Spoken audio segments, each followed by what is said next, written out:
Hey y'all, what y'all doing? It's Put Y'all on Wednesdays.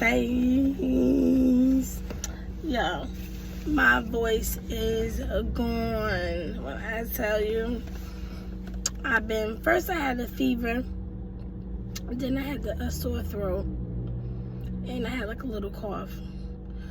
So I was taking Theraflu or whatever. Everything else is gone, but now it just left me talking like a grown man. Hold on, I gotta show y'all something for Put Y'all on Wednesdays. So for Put Y'all on Wednesdays, what I want to put y'all on to is this book. This is for the ladies. Sorry, fellas. I think he has one for men too. I'm not exactly sure. But this is called The Wife, the Warrior, and the Wedding. And it tells you so much about men's position in marriage and even before marriage, and it tells you about what a woman was really created for, and it's just so good. I don't get enough time to read it because I'll be busy with the kids, but when I do read it, it's so good. This book is by David E. Taylor. If you go on YouTube, you should be able to find him, David E. Taylor. And if you Google, you should be able to find his website to be able to get the book. I talked to somebody in the ministry, and I had they got the money off my card, and then they sent me the book. Yeah, so they send out their books themselves. It don't come through like Amazon or anything like that.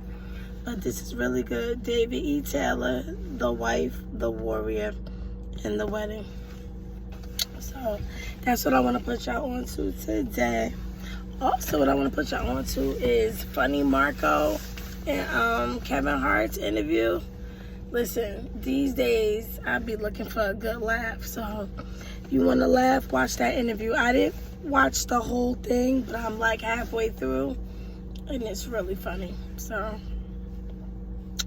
that's what I want to put y'all on to today. The children's book is in effect. I'm currently making monthly payments on it, and the book should be out next fall, like between I want to say like either October or November. I'm not exactly sure. I don't 100% have an exact date yet, so I'm excited about that. I already started writing something else. So I'm gonna just keep writing. I'm gonna keep writing and writing until I'm a millionaire. So, and like I always confess, this book's gonna sell over 1 million copies. So that's what I be saying. Listen, you gotta put it out in the atmosphere. That's what you gotta do.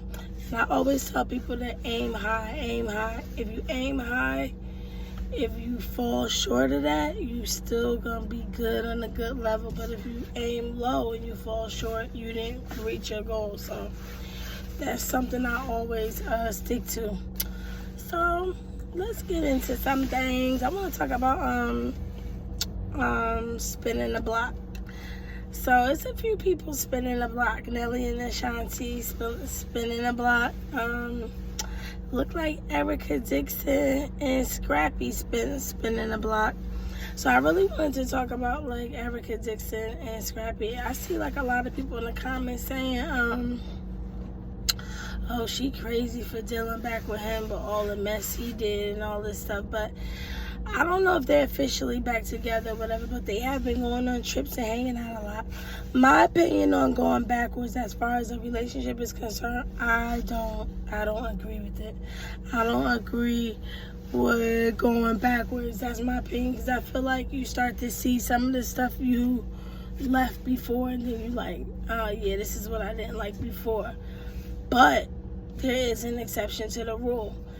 If you guys, like, let's say the relationship didn't work out because it was long distance, that's a reason to, like, I could say, like, okay, maybe, like, now y'all live closer, there was no bad blood, there was no cheating, there was no animosity, there was nothing like that, no toxic behavior, then that's something that you could probably double back on. I would say only that, and then if God gave you confirmation to say, like, this is the right time, or like this is a go. You know what I mean? Like, you know, this is something that's good. Like, he supports it. Like, we gotta get confirmation from God.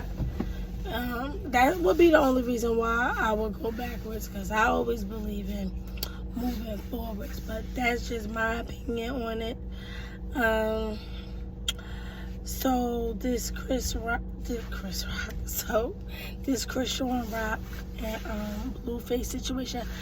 I'm glad that she's come. I'm glad she expresses her feelings online, because she reminds me of me when I was her age. Like, you know what I mean? When you fall hard. And when I fell hard, and being in toxic relationships, and, you know, still going back because the D is good. I mean, listen, most of us women been there, done that. We know the guy wasn't no good for us, or even maybe even the woman was no good for us, whatever, you know. But in my case, the guy is usually no good for us. And then it's like, we don't want to give up the D, you know what I mean? So it's like we keep running back. And yes, that is a soul tie. She spoke of soul ties. So she was asking, like, how to get rid of the soul tie. And the way to get rid of a soul tie is, for one, you got to be completely done with the situation. You got to close that door and don't open it back up. That's one step. The next step, you need to have whoever is feeding you, whatever pastor, bishop is feeding, they need to pray with you. You need to pray for yourself. You need to pray and fast. You need to go on a long fast, and you need to cut off. You need to really cut contact. In her case, she may still have to communicate, because he may decide he want to take care of the kid. And I'm just glad she coming to her senses, because that's crazy, still sleeping with somebody that don't do nothing for your child. That's wild.